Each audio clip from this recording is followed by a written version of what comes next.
سلام رفقا، شبتون بخیر. امشب میخوایم با همدیگه یه زرش پلو درست کنیم با تدیگ سیب زمینی. خوشحال میشم که من همراهی کنید و این زرش پلو یه ذره با زرش پلوهایی که خوردیم فرق میکنه، چون روش کلی عشق ریختیم و خوشحال میشم که تا آخر ویدیو با من همراه باشید. اول که پیازاشو سرخ کردیم و یکم سیر بهش اضافه کردیم، چند حبه. بعدش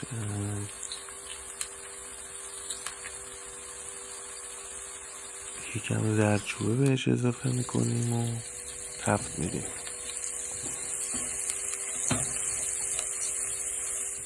بعدش هم که نوبت فلفل دلمه ایه.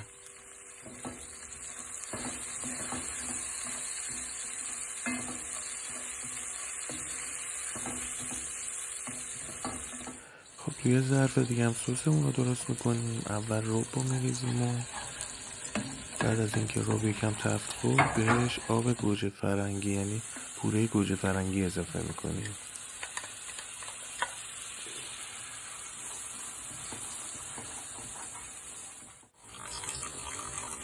خب بهتره یکم آبم بهش اضافه کنیم، بذاریم قشنگ این گوجه فرنگیه یه مقدار بپزه. خب بریم سراغ مرغمون. خب مرغو که یکم تفتش میدیم توی همون پیاز داغ و فلفل دلمه‌ای ها. بعد بهش آب لیمو ترش اضافه میکنیم که یکم طعم بگیره.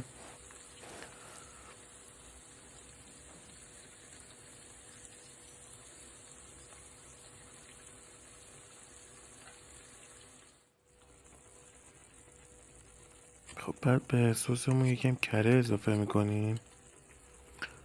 بعد از اینکه بهش کره اضافه کردیم یه ذره به مرغمون ما کره اضافه کردیم که برای بوی زخم مرغ خیلی تاثیر مثبتی داره.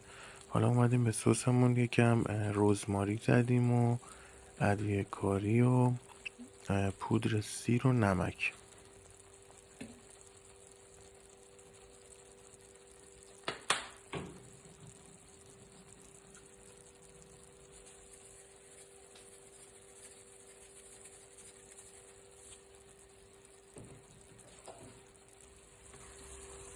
خب حالا سسه رو اضافه میکنیم به مرغ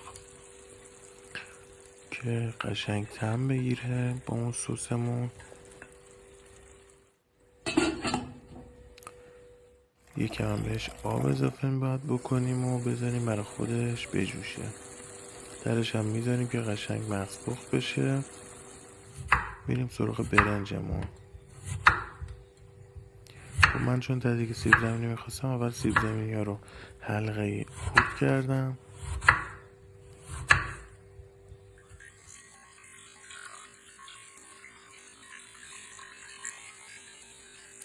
بعدش برنجی که خیس کرده بودم و گذاشتم یه مقدار جوشید. البته شما اگه 2 تا پیمونه مثلا برنج دارید 3 تا قاشق نمک باید بهش اضافه کنید و بذارید تو اون آب بمونه که قشنگ طعم بگیره. یه مقدار زعفرون هم به مرغمون آخرش اضافه میکنیم که عطر زعفرون هم قشنگ به مرغمون اضافه شه. زرشکامون هم که یکم تا تفت بدیم.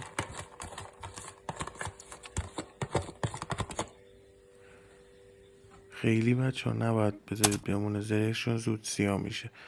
یه ذره زعفرون رو بهش اضافه میکنیم، زیرش رو زود باید خاموش بکنید که سیاه نشه.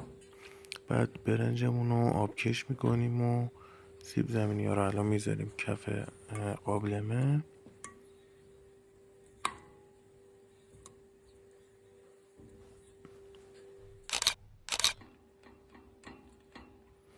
بعد برنج رو میریزیم روی اونا.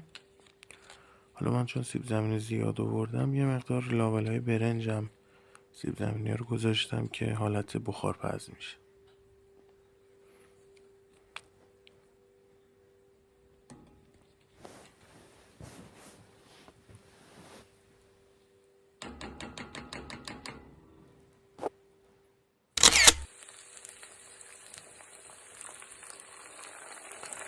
بچه یه ذره آب بهش اضافه کردم بذارم کره اضافه کردم به برنج که دم بده و قشنگ بپزه.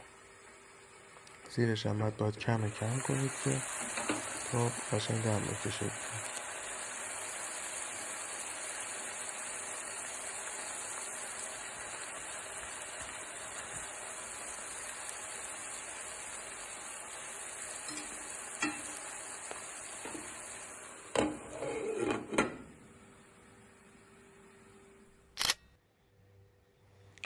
خب بچه برنجمون هم دم کشید و زرش پلومون آماده است. امیدوارم که از این آموزش لذت برده باشید. ما رو دنبال کنید، پیجمون رو لایک کنید، بهمون انرژی بدید. ممنونم ازتون که تا اینجا همراه ما بودین و خدا نگهدار.